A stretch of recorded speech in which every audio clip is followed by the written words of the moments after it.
ایک attaché case اور 2 bag کھل گئے۔ کیپٹن جمشید کے اشارے پر اس کے جوانوں نے ایک ایک چیز نکال کر باہر رکھنی شروع کر دی، اور اس دوران وہ تھیلی بھی نکال کر باہر رکھ دی۔ اسے کھولیے، اس میں کیا ہے؟ اس نے پروین سے کہا۔ پروین نے حیرت سے تھیلی کو دیکھا۔ اس نے ایسی کوئی تھیلی اپنے بیگیج میں نہیں ڈالی تھی۔ حیرانگی سے اس نے تھیلی کھولی اور اس کی آنکھیں پھٹی کی پھٹی رہ گئیں۔ اس میں تو بہت قیمتی ہیرے تھے۔ پروین کے ہاتھ پاؤں پھول گئے۔ یہ بھی علم نہ ہو سکا کہ وہ اصلی ہیرے نہیں، نقلی تھے۔ یہ میرے نہیں ہیں، میں نے نہیں ڈالے، اس نے بمشکل کہا۔ اگر آپ میری جگہ ہوتیں تو کیا اس جواب کو صحیح مانتیں؟ کیپٹن جمشید نے بڑے احترام سے کہا، یس میڈم۔ ممکن ہے آپ کے ساتھ کوئی سازش ہو گئی ہو۔ آپ تو، انسپکٹر نے اس کی حمایت میں کچھ کہنا چاہا۔ آپ کو ہمارے ساتھ چلنا ہوگا، کیپٹن جمشید نے دوبارہ کہا۔ لیکن یہ میرے نہیں ہیں، میں نے کہا نا کہ میرا ان سے کوئی تعلق نہیں۔ تم مجھے نہیں لے جا سکتے، مجھے معمولی عورت نہ سمجھ لینا۔ یہ سازش ہے، سازش ہے جی۔ پروین غصے سے علم غلم بولتی چلی جا رہی تھی۔ ہمیں اپنی زبردستی پر مجبور کر رہی ہے، ہم آپ کو اغوا کر کے نہیں لے جا رہے۔ اگر یہ کوئی سازش ہے تب بھی آپ کو ہمارے ساتھ جانا ہوگا تاکہ ہم اس سازش کا پتہ لگا کر اصلی مجرم کو پکڑ سکیں۔ آپ کو تعاون کرنا ہوگا۔ اس نے اپنے جوانوں کو سامان پیک کرنے کے بعد اٹھانے کا حکم دے کر پروین کی طرف دیکھا۔ پروین نے یہ اندازہ تو کر لیا تھا کہ یہ فوجی لوگ ہیں اور غلط یا صحیح اس کے سامان سے اسمگل شدہ ہیرے برآمد ہوئے ہیں۔ اس کی جان نہیں چھوڑیں گے، لیکن وہ اس کا کیا بگاڑ سکتے تھے؟ یہ تو الزام ہی غلط تھا۔ اگر وہ واقعی ہیرے لے کر آ رہی ہوتی تو بھی خانم اور سائیں لوگ کی موجودگی میں کوئی اس کا بال بیکر نہیں کر سکتا تھا۔ اس نے فی الوقت یہاں سے ان کے ساتھ جانا ہی مناسب سمجھا۔ ٹھیک ہے، میں اپنے وکیل کو اطلاع کر دوں۔ آپ لوگ مجھے کہاں لے جائیں گے؟ اس نے کیپٹن جمشید کی طرف دیکھ کر کہا، جیسی آپ کی مرضی۔ جمشید نے لاپرواہی سے کندھے اچکائے۔ پروین نے اپنے ہینڈ بیگ سے اپنا موبائل نکالا اور خانم کا نمبر ملانے لگی، لیکن دوسری طرف سے ایک ہی جواب مل رہا تھا، فون آؤٹ آف آرڈر ہے۔ میڈم، جب آپ بے قصور ہیں تو کیوں گھبراتی ہیں؟ مجھے بتاؤ، میں خود آپ کے وکیل کو اطلاع کر دوں گا۔ مجھے علم ہے یہ لوگ آپ کو کہاں لے جائیں گے۔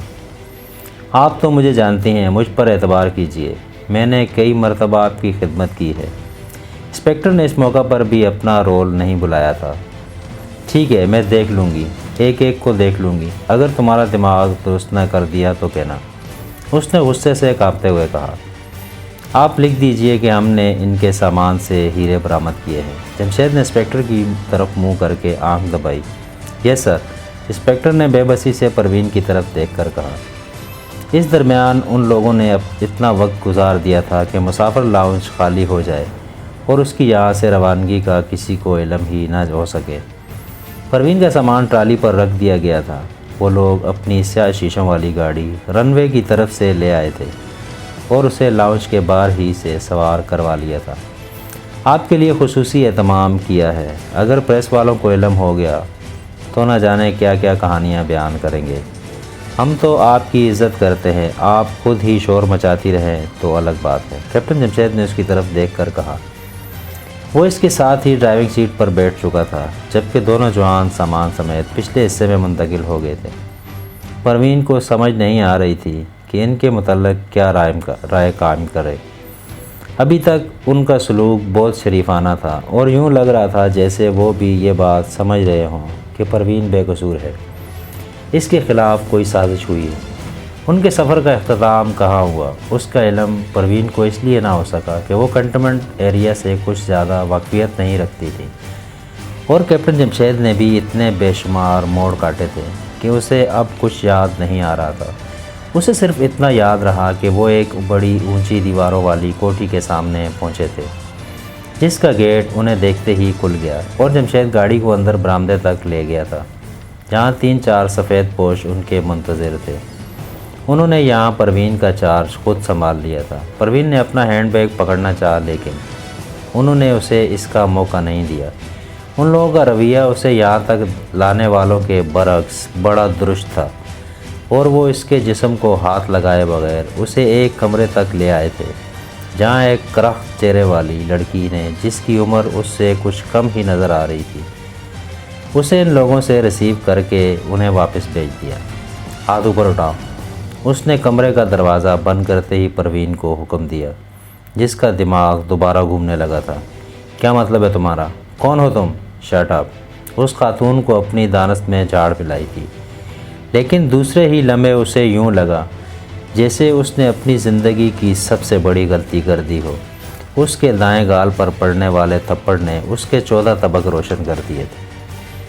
پروین کو بے پناہ اذیت کے ساتھ ہی چھت گھومنے کا احساس ہوا اور وہ گھبرا کر دیوار سے لگے ایک بینچ پر گر پڑی۔ غصے اور احساس شرمندگی سے اس کی آنکھوں میں آنسو آ گئے۔ نارمل ہونے میں اسے قریباً 2 منٹ لگ گئے تھے۔ گیٹ اپ، اپنے ہاتھ اوپر اٹھاؤ۔ اس لڑکی نے پروین کا بازو پکڑ کر جھٹکا دے کر کھڑا کیا، اور خوفزدہ پروین نے، جس کو اپنا دل ڈوبتا محسوس ہونے لگا تھا، کسی برقی عمل کے تابع اپنے ہاتھ اوپر اٹھا دیے۔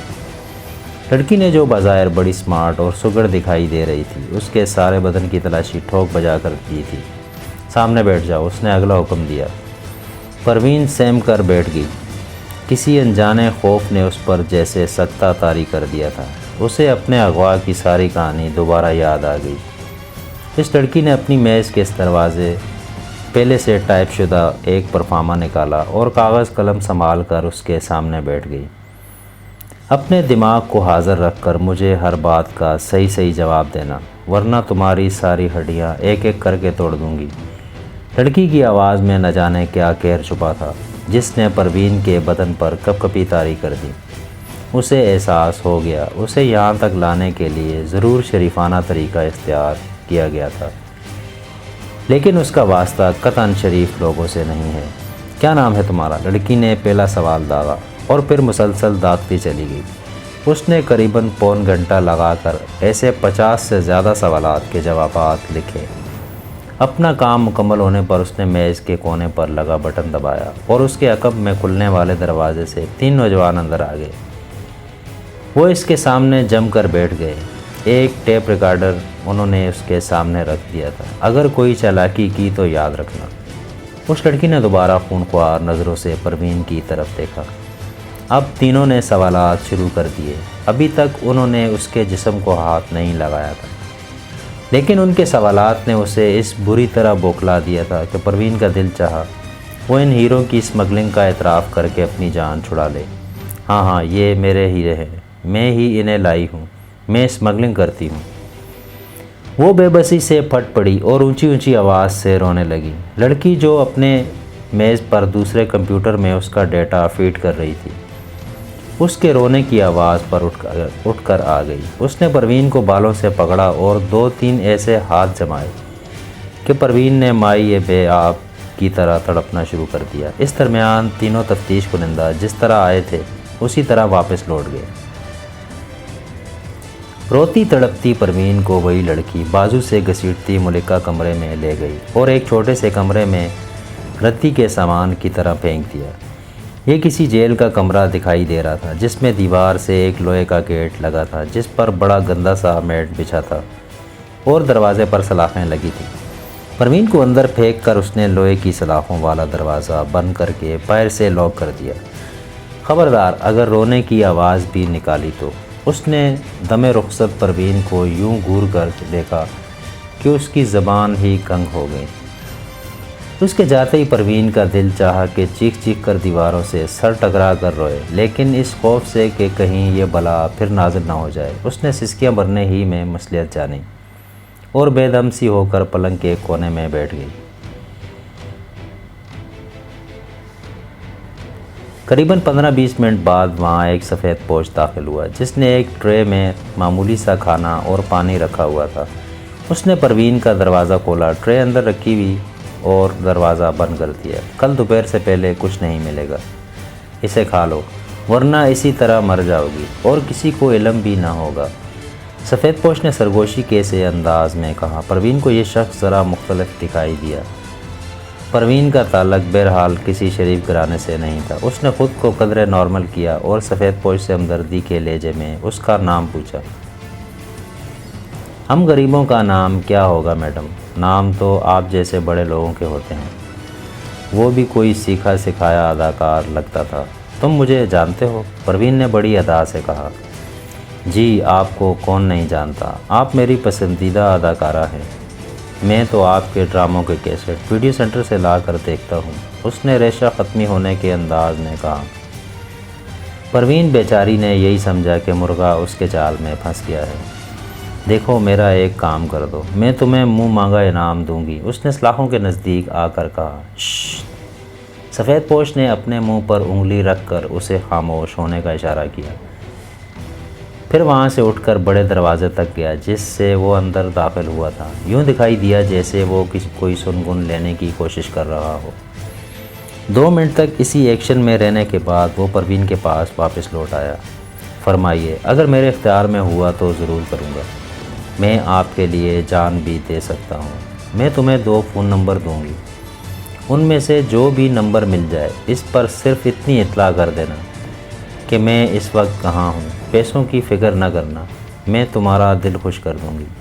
تمہیں ان فون نمبروں سے رابطے پر ہی منہ مانگا انعام مل جائے گا، اس نے بے چینی سے کہا۔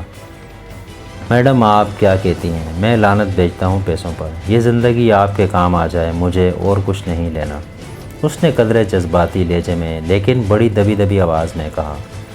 پروین نے اپنی دانت میں بہترین اداکاری کا مظاہرہ کرتے ہوئے اس کے ہاتھ پر اپنا ہاتھ رکھ دیا۔ میں تمہارا احسان کبھی نہیں بھلا پاؤں گی، یہ لمحے بہت قیمتی ہیں، وقت ضائع نہ کریں، کہتے ہوئے اس نے اپنی جیب سے ایک بوسیدہ سی ڈائری نکالی جس پر پہلے ہی کچھ فون نمبر وغیرہ لکھے تھے، پھر ایک پین پنسل اس کی طرف بڑھا دی۔ پروین نے جلدی جلدی 2 نمبر لکھ کر اسے ڈائری تھما دی۔ اب میں چلتا ہوں، خدا کے لیے کسی کو یہ نہ بتائیے کہ آپ کے ساتھ میری کوئی بات ہوئی ہے، اگر انہیں علم ہو گیا تو میں غریب مارا جاؤں گا، اس نے اٹھتے ہوئے کہا۔ ایک مرتبہ تم فون کر دو، تمہیں نوکری کی ضرورت ہی نہیں رہے گی، پروین نے سرگوشی کی۔ اچھا، خدا حافظ، میں آج رات ہی ڈیوٹی آف کرنے کے بعد باہر سے فون کروں گا، آپ یہ کھانا ضرور کھا لیں ورنہ یہ لوگ کوئی اور بدتمیزی کریں گے، یہ کہہ کر وہ دوبارہ باہر نکل گئی۔ دونوں فون نمبر جمشید کے سامنے رکھے تھے، دونوں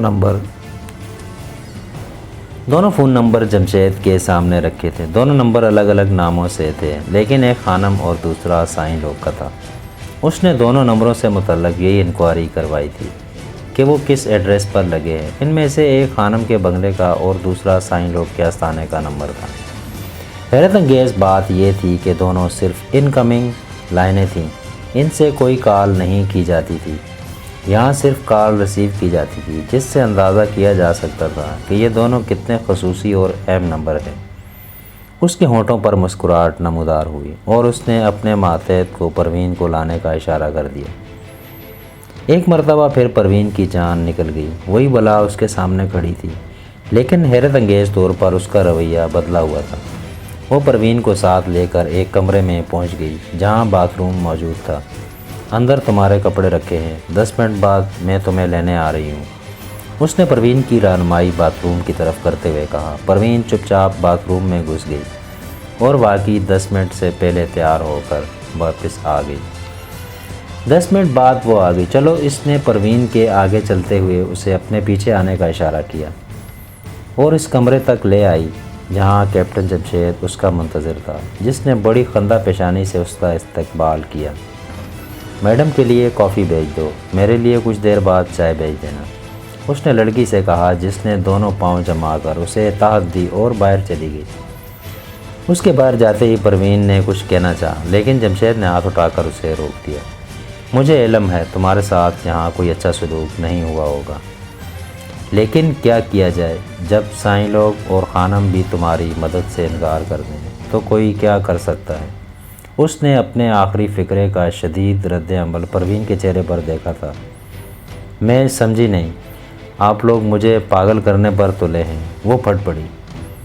رونا نہیں، ورنہ وہ پھر آ جائے گی، تمہارا یا تمہارے مالکان کا کوئی قصور نہیں، یہاں کے اصول ہی نرالے ہیں، یہاں گدھا گھوڑا ایک برابر ہے، اور جو ایک مرتبہ اس عمارت میں آ جائے اس کے تو خون کے رشتہ دار بھی اسے پہچاننے سے انکار کر دیا کرتے ہیں۔